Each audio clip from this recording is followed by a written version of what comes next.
Welcome back to Sports by GSMC Podcast Network. I am your host, Jeremy Lapidus. If you are just tuning in, we just finished talking about the Mariners firing their manager, Scott Servais, after 9 years of service with the team, where he led them to the playoffs for the first time in 20 years, just 2 years ago. He is officially let go after one of the biggest collapses in MLB history. We also talked about in the first segment the predictions for the first ever 12-team college football playoffs. In this segment here, we're continuing our predictions for every single NFL team, including today, just 2 teams left to go. Talking about the Browns today, and we'll finish it up on Monday talking about the Steelers. But today, we're on the Browns. But before we get into that, remember, if you would like to be an even bigger part of the show than you already are, all you need to do is go to gsmcpodcast.net. Leave a tip or donation with a message in it. That message should pop up on the bottom of the screen for you, me, and everybody else around the world to see.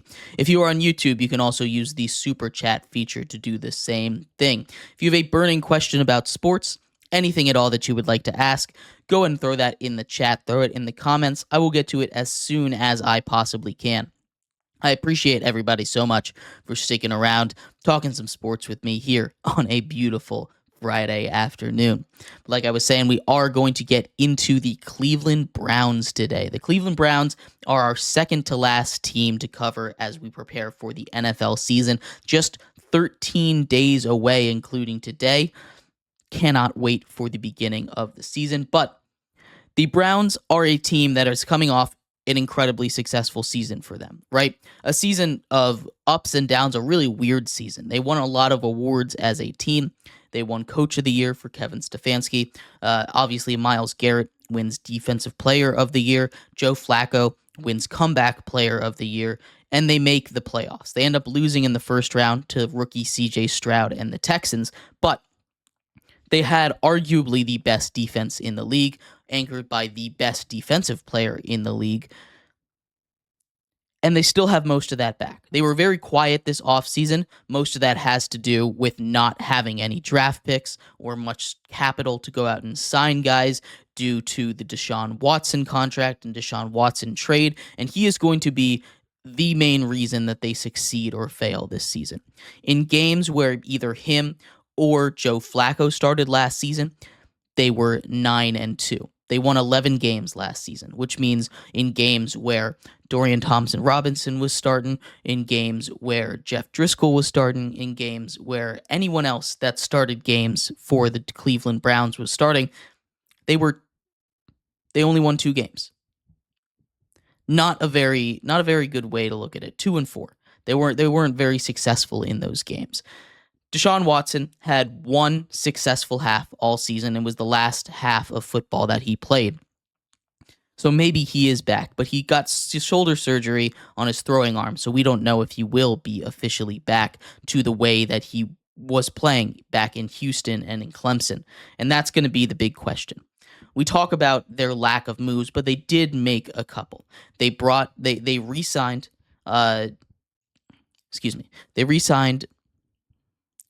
for the defense, Za'Darius Smith, a huge part of their pass rush, putting him opposite of Myles Garrett, again, keeping that defense together, as well as re-signing Jeremiah Owusu-Koramoah, or JOK, their star middle linebacker. That defense is still going to be good. Obviously, you talk about a defense led by Myles Garrett. You talk about a defense that has Za'Darius Smith on the other side with the pass rush. They did lose a couple of pieces, though, but this is still a great defensive unit. You go to their corners. They have some of the best corners in the league in Greg Newsome and Denzel Ward, Grant Delpit and Juan Thornhill at safety. This is really, really good.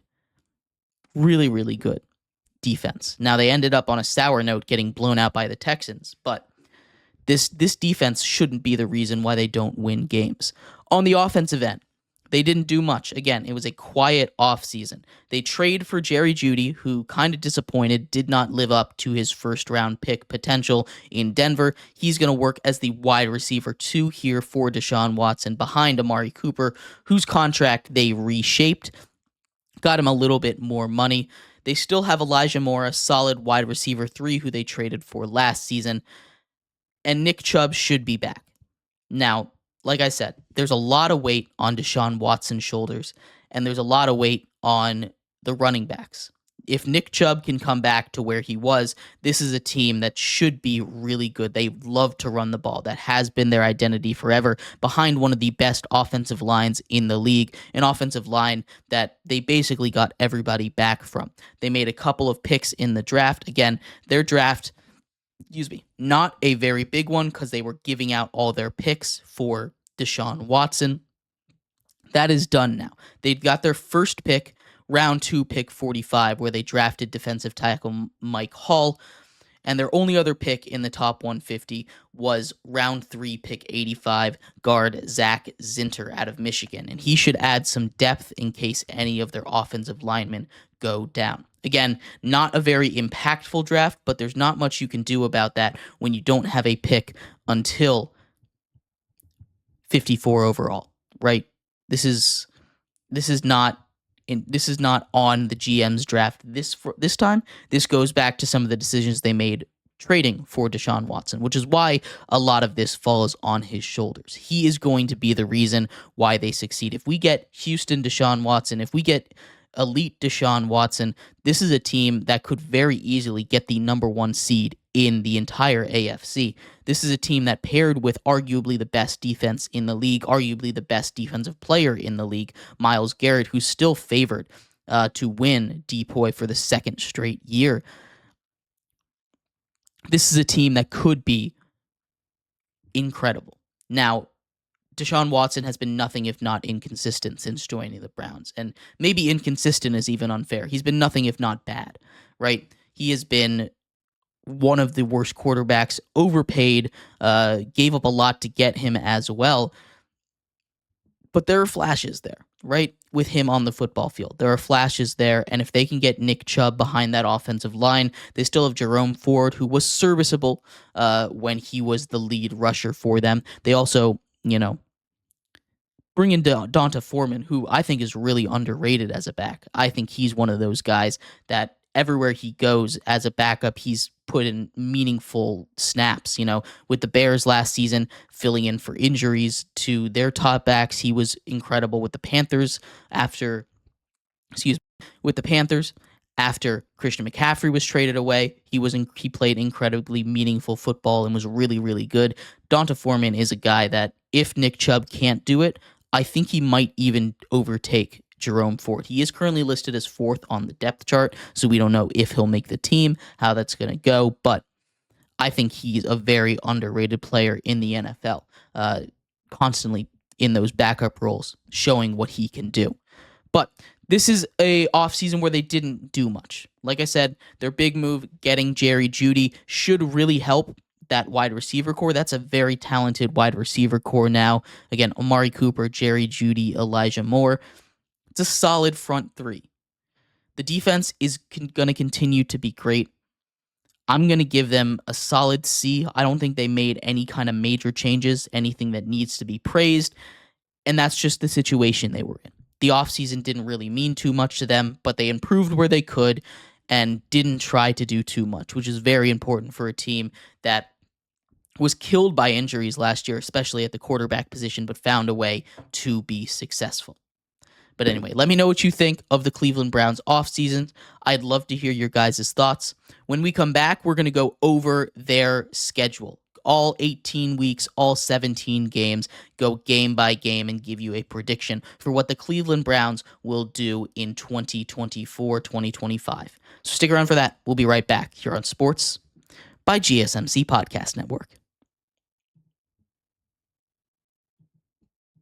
Welcome back to Sports by GSMC Podcast Network. I am your host, Jeremy Lapidus. If you were just tuning in, we just went over the Browns offseason, a relatively quiet one. They weren't really able to do much due to the Deshaun Watson trade they made a couple of years ago. They're officially done paying that off, though. So if they're going to make a big splash next offseason, that is the time to do it.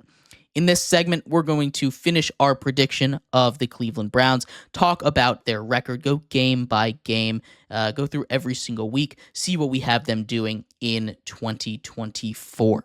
But before we do that, remember, If you would like to be an even bigger part of the show than you already are, all you need to do is go to gsmcpodcast.net. Or if you are on YouTube, you can use that super chat feature. If you do either of those two things, a message should pop up on the bottom of the screen for you, me, and everybody else around the world to see.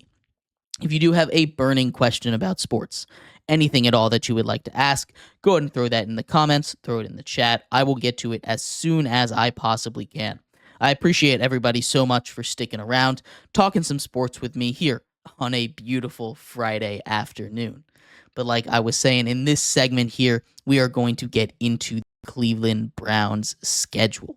Go over every single week that they have. They have an interesting schedule, right? The Browns are a team that won 11 games last year, earning them a playoff spot and second in their division. Now, we've talked about how it's kind of a mixed bag. The teams that they play out of division, I'd classify 3 of the 8 of them as good, 5 of them as bad. So it's about as even as you can get when it comes to playing the outside divisions. Again, the divisions that they take on are the AFC West and the NFC East. So a couple of easy games, a couple of hard games to even out the schedule.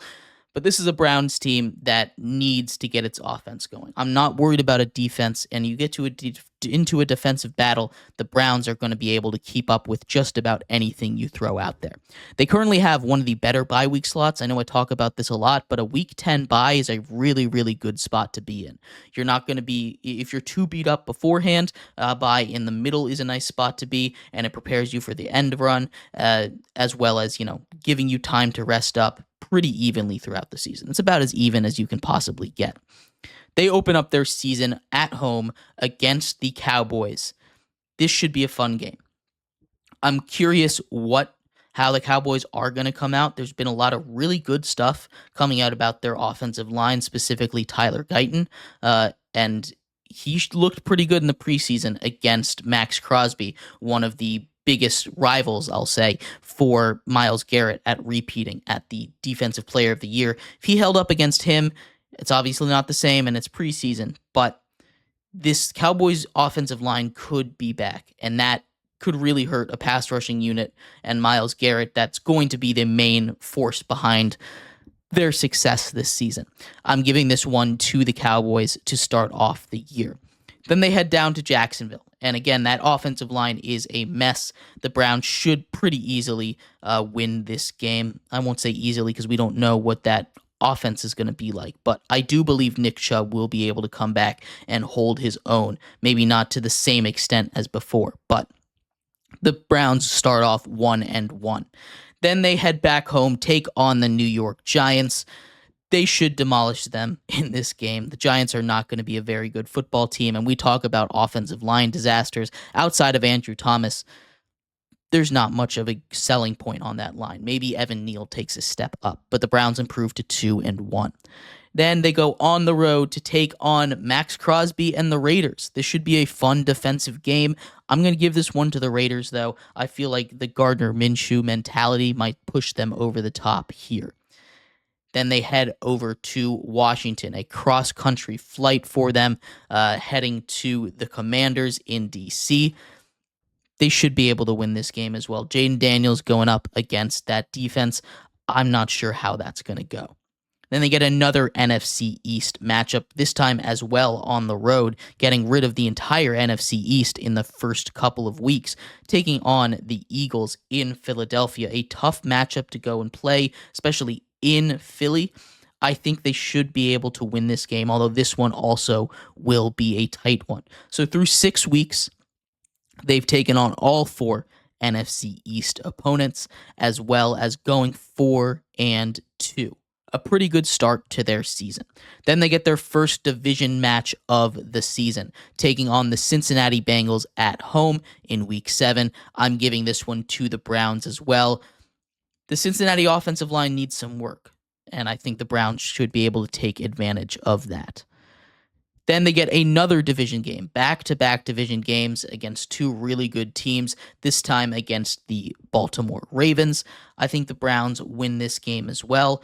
They're on a roll so far early in the season. Then they get the Chargers, week 9, right before their bye. And as good as I think the Chargers are going to be, I think the Browns are kind of built to stop a Jim Harbaugh team. And against the run and even against the pass, that corner duo is really good. So heading into their bye week in week 10, they sit at a really, really solid 7-2. Now, this is a tough AFC to win a playoff spot in. You're going to need 10 wins to get to the playoffs. So down the stretch against, a definitely tougher schedule for them. You have to go up against a bunch in the last 7 weeks of the season. They have to play almost all of their weeks against playoff teams from last season. 5 of their 7 games come against former playoff teams, and one of those teams that didn't make the playoffs last year was the Cincinnati Bengals. So that is a lot of really, really tough games down the stretch. We'll see if they can get to that 10-win threshold, try and make the playoffs. Coming off the bye, they take on the Saints. This is by far, in my opinion at least, the easiest game of their post-bye week schedule. They take on the Saints on the road, which isn't necessarily going to be an easy game, but I do think they take care of business off of a bye. That is a 6-game win streak for the Browns as they improve to 8-2 on the year. Then they get their first game of the season against the Steelers. This one at home. Another defensive player of the year candidate they have to go up against, this time at TJ Watt. I have them losing this one. The Steelers and the Browns always play close. This should be a fun game, but I think the Steelers will take care of business. So that's their first loss in 6 weeks. It's a crazy run for them. Then they get the Broncos. I take back what I said about the Saints being the hardest game. I completely overlooked the Broncos. Apologize, but I think the Broncos will be able to give them a little bit of a fight, though. I think the Broncos are a team that if you underestimate them and you just look past them, could give you some trouble. And because of that, I think the Broncos win this game. Their offensive line isn't half bad, and I think the Broncos take a win at home. Then they get the Steelers once again, and this is going to be another tight game. I'm giving this one to the Steelers as well. So coming off of a 6-game winning streak, they lose 3 in a row. They fall now to 8-5 on the year. Coming down the stretch, playing against 4 of the top teams in all of the AFC, the Chiefs, the Bengals, the Dolphins, and the Ravens. 2 of those divisional matchups. That is going to be a tough stretch. But it starts off good. Taking on the Chiefs at home, a really, really tough matchup. Of course, anytime you have to play Patrick Mahomes, but I think the Chiefs. I don't think the Chiefs will be able to win this one. I don't think they'll be able to pull this one out. The Chiefs are not undefeatable. They're a team that can lose, and the Browns, I think, have a defense that can give them fits. So I think the Chiefs lose this game. Then they get the Bengals on the road, and division games are always tough. Every single time, they are incredibly tough. The Bengals, I have winning this game as they fall to 9-6 with 2 games to go. Then they get the Dolphins at home in the midst of the toughest stretch of football that any team has to go through for the Miami Dolphins. I think the Browns will be able to beat them here. The Dolphins are reeling. The Browns need a win bad. They take this one and improve to 10-6 on the year. This is a game that if they win, they're in. Week 18 against the Ravens. This is a big game for the Ravens as well. If they win this, they get the number 1 overall seed in the AFC. This is a very important game for all parties. I expect the teams to go all out. This might even be the Sunday night game, although I doubt it if everything I have goes projected. I have the Ravens winning this one. This one is in Baltimore, and I think that's the deciding factor there. These are the 2 teams with arguably the best defense in the league last season. These 2 teams match up very well against each other, but Lamar Jackson should be able to do his thing, especially in front of a home crowd in Week 18, and the Browns fall to 10-7 on the year. Either way, they beat that Vegas threshold for them, which is 8.5 wins. I think they get past that pretty easily. I think that's one of the most incorrect lines in all of football this season, actually. But the Browns are a very good team. Sitting at 10-7, they have to go to tiebreakers with the Indianapolis Colts to make the playoffs. Like I said, you need 10 wins to make the playoffs, and this would be a tiebreaker for the 7 seed. Looking at it right now, I gave the tiebreaker to the Colts. They didn't have any head-to-head battles, but looking at matchups against the AFC, I believe the Colts have the edge, and I think that's the next tiebreaker when you get away from head-to-head matchup. So the Browns are the first team out of the playoffs. They just miss it. This does not mean they're a bad team, and the tiebreaker could go the other way. I could have counted it wrong, but this is a Browns team that still has one of the best defenses in the league. I think they only get to 10-7 if Nick Chubb does his thing. He doesn't have to be all the way back, but at least most of the way back. And Deshaun Watson performs averagely. I don't think he'll be back to that elite form that we saw him early on in his career when he first exploded onto the scene, but I do think he will be able to perform at a slightly above average level, and that should be where the Browns are hoping. Hope for future seasons, and that's all they need to look for right now. This is a team that very easily could get into the playoffs. Again, if Deshaun Watson really takes that step up, this is a team I could easily see going 14-3 even.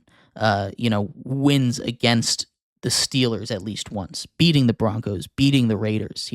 That's 3 or 4 wins right there that I don't have counted for them that could bump them all the way up to 13 or 14 wins. So this is a really good Browns team, but I do have them falling just slightly outside of the playoffs. But let me know what you think. I'd love to hear your thoughts on the Cleveland Browns season. If you think I'm way off on what they're doing, let me know. But we're going to take a quick break here, and when we come back, we're going to finish off our show with our Friday MLB Power Rankings. So stick around for that. We'll be right back here on Sports by GSMC Podcast Network.